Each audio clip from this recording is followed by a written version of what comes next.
presentation is brought to you by Mr. Main Event Brian Waters and the Real Dwayne Allen. The Wrestling Wrealm, the show for the intelligent wrestling fans. Off the top rope, I dwell in the wrestling realm. Like Jake stay in the snake pit and Kane be in hell. Like Jacob stay in the graveyard, I'm punk in the shy. Call me Snooker cause I'm super and fly.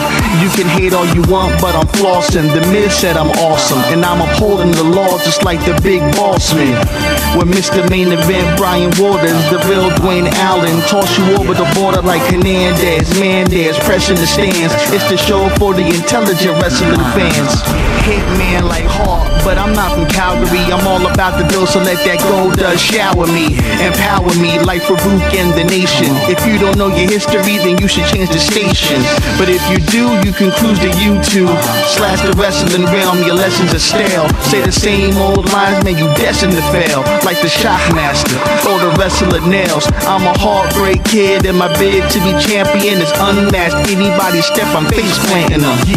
With Mr. Main Event and the Real Dwayne, you the sisters of love, we the powers of pain. You see we coming with a spear while you're monkey flipping. It's Brian Waters, Dwayne Allen, and your boy Trenton.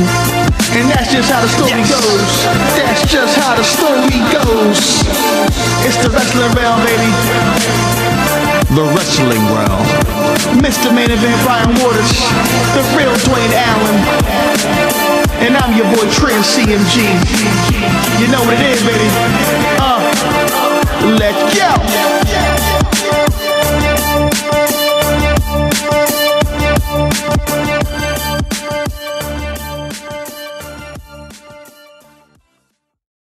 Bret Hart versus Vince McMahon. 12, 13 years in the making. This is the match that everybody wanted to see, even if we knew we weren't going to get a real match. Understand that Bret, because of this concussion he received by Goldberg. Right, in the stroke. You know, and yeah, the strokes that he's had over the years and stuff like that. He wasn't able to, you know, he's not really wrestling anymore, but this is Vince pretty much saying, go ahead and beat the crap out of me. Wailed on him with that, the chair, and yeah, you know, and then all the dynamics with the, you know, the family and stuff like that. It was that WrestleMania feel good moment. You were happy that Bret at least got one last, you know, hurrah. It was good that they made a big deal about him. You notice Vince around this time. I think this is around the time you started to notice that people like Vince is sort of changing up a little bit. Oh yeah, definitely. Because I think he was the first one that, once other stars saw that that Bret Hart was big enough to put his personal differences aside, after everything he had to deservingly, he had every right to feel the way he felt. But superstars, if he could put his personal business aside and say, okay, Vince, let's just, and Vince made a big deal about him. Later on, you notice guys like Diesel coming back, Booker T coming back, and these are people who had a problem with Vince. Minus Kevin Nash, he was all about his money, and everybody knew that. So when he left for TNA in 04, and Vince was like, I figured, you know, you already killed me once in WCW. What's the worst you can do? But a guy like Booker T and you know, and even Mick Foley now, right? A lot of guys who had a problem with Vince about something he did or the way he treated them, and probably soon to be Kurt Angle. Kurt come back. Come on home, Kurt. Come on home. Just come on home. You all do. You know. But you noticed that theme starting with this one, and it was like I said, it was a feel good moment. You got Vince run his mouth, and they got to have one last play out of their you know, feud on screen. The family, you know, acting like they're gonna turn on Bret. It wasn't even, here comes another WrestleMania double cross. It was, and that it goes back to what we were talking about earlier with the previous WrestleManias. This thinking dynamic, where you have to watch it and you have to, you add these certain things to the match where it forces you to think and be on edge because you don't know what's going to happen. And with the whole family thing, and you know the Harts and the double cross, where he thought the family turned on Bret, and then Bret's on, yeah, we figured what's happening, we just took your money, and now we're turning on you, and then have that, you know, sort of like Hart family redemption moment. It was always good. Yep. Which I enjoyed the most about it. Like I said, I haven't heard no complaints about it. And if you complain about Bret Hart getting back in the ring to do anything, you gotta shut up. Exactly. You know what I mean? Like, even when you won his United States Championship, he deserved it. Shut up. Moving on.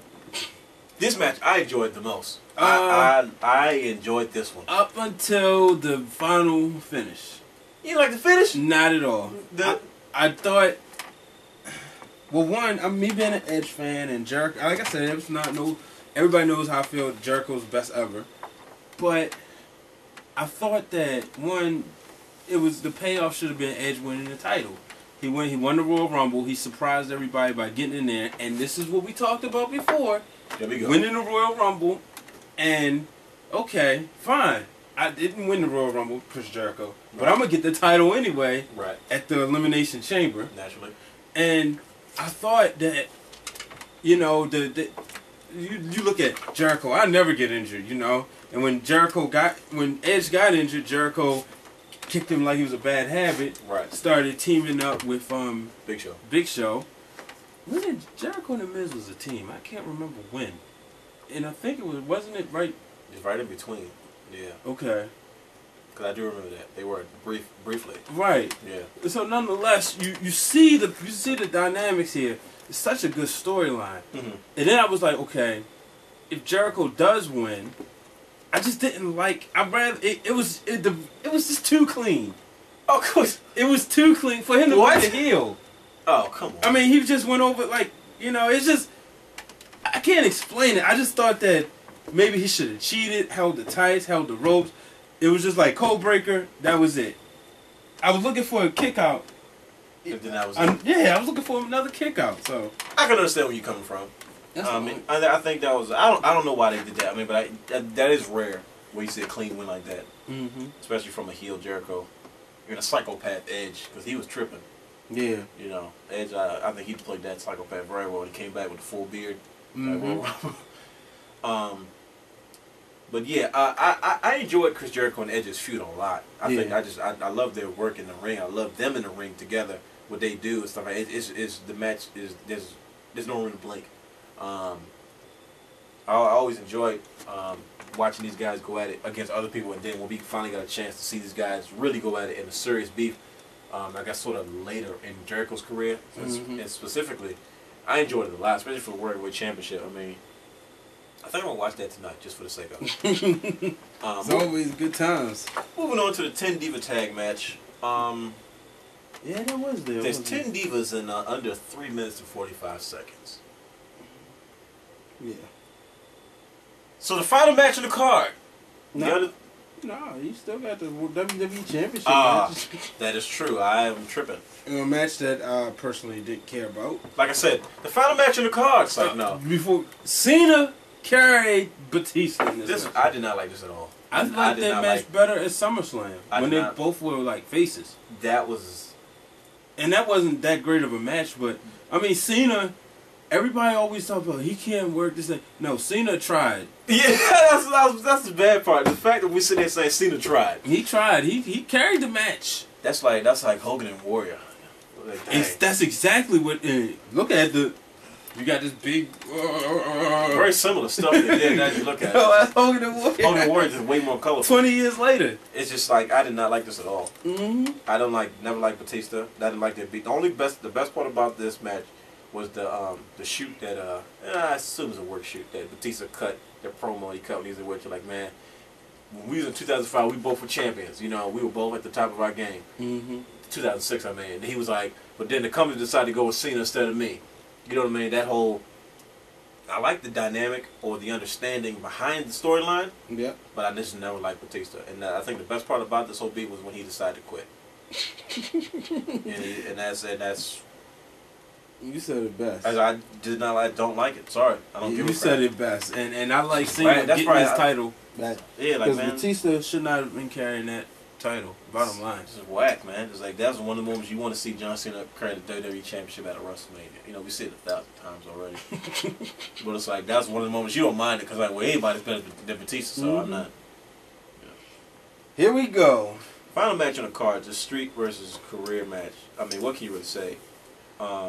It's difficult when you got to repeat a match and you got to tell a different story. Chris Jericho talks about one of the things he learned in Germany was, you know, he was, you know, in the same spot almost every day, in front of the same crowd, in the same arena. You got to go out there and learn how to show people what you can do in the ring in different matches without doing the same thing twice. The story behind it was excellent. With the psychopath, deranged Shawn Michaels obsessed with nothing but. This is sort of the end of DX after a while. Because, you know, you saw, but then after a while, he didn't care anymore. He was like, man, I just want The Undertaker. He's like, man, if you keep doing these things, your career's going to be over. Listen, my career's over anyway if I can't get The Undertaker at WrestleMania. Exactly. He wanted one more shot. We all had an idea that this is going to be Shawn Michaels' hurrah Yes, the DVD just came out. Yeah, the My Life DVD. I mean, not the, what is it? My Journey. My Journey, yeah. The interview DVD. You sort of saw, you know, what was going on. And for these guys to go out there and do this and give you a completely different match the second go around. I don't care. That was better than the first one. Thank you. That was better than the first one. Thank you. I was just saying it. It was way more brutal than the first one. I was like, man, I enjoyed it. And I think, like I said, it was a true testament to two veterans, not one that I feel is overrated by any means. Right. But there you have it. WrestleMania 26. I enjoyed it, and like you said, I mean, just to piggyback off what you just said, that match was better than the first one, without a shadow of a doubt. And at the end of the day, you know, two veterans closing out WrestleMania. What more can you ask for? Giving us the probably, you could say, maybe one of the best matches in WrestleMania history. You can put this up against absolutely Savage and Steamboat and have an argument. Absolutely. Shouts out to Shawn Michaels and The Undertaker as well as Triple H. For Undertaker to keep going out here and putting on these matches and like just constantly reinventing the matches. You know what I mean? And give you something brand new and just and still be able to captivate people. Because you look at it, you say, what more can these people do? Exactly. What more can you do? And then you saw a completely different match with Shawn Michaels, and from the first one to the second one, and you saw another completely different match with Triple H and Undertaker. You know, you saw a very fast-paced match with Shawn Michaels and Undertaker's second go around. They were desperate, trying to catch each other, versus a match with Triple H where it was a slug out. You know, it was a slugfest. I mean, they were just throwing blows at the blows to the point where somebody won, but somebody didn't walk out as well. Tell me about it. So there you have it, ladies and gentlemen. We're in a home stretch. That means we're almost there. Exactly, for those who don't know. So we gave you we gave you 6 WrestleManias. That is true. So get ready. This is, you know. And ladies and gentlemen, I want to invite everybody to, if there's a at the end of this program, at the end of these WrestleMania top 5 favorites, if there's a special WrestleMania that you want us to go over, go ahead. Let us know. To us. We'll do it. Because we are a family here at the Wrestling Wrealm. Yes, sir. Now, just don't go out there and say no WrestleMania 2. Well, I mean, you can say it. It might not be a good show. No guarantees. How about that? Because, yeah. And we can't guarantee you the content of which the passion that you may have for that WrestleMania. Not saying that we won't understand, we won't try, but I'm just being real. That's my disclaimer. There you go. So, ladies and gentlemen, he is the real Dwayne Allen. I am Mr. Main Event Brian Waters. Make sure you check us out on Facebook at The Wrestling Wrealm. Just like the fan page. Do it! It's not that hard. It's not, really. It isn't. Follow us on Twitter. We'll follow back. That is true. And, yeah, so make sure you check us out. Also, check out Perfect Plex Talk Radio. Wrestling Wrealm makes his presence right there, too, you know. Every Monday night, 11:30, 347-637-3859. That's Main Event. All the way to the bank. Yeah. Woo! God dang it, we cranked them out. Ladies and gentlemen, the following presentation is brought to you by Mr. Main Event Brian Waters and the Real Dwayne Allen. The Wrestling Wrealm, the show for the intelligent wrestling fans. Off the top rope, I dwell in the wrestling realm. Like Jake stay in the snake pit and Kane be in hell. Like Jacob stay in the graveyard, I'm Punk in the shy. Call me Snooker cause I'm super and fly. You can hate all you want, but I'm flossing. The Miz said I'm awesome, and I'm upholding the law just like the big boss man. With Mr. Main Event Brian Waters, the real Dwayne Allen. Toss you over the border like Hernandez, Mandez, pressing the stands. It's the show for the intelligent wrestling fans. Hitman like Hart, but I'm not from Calgary. I'm all about the bill, so let that gold dust shower me. Empower me like Farouk and the nation. If you don't know your history, then you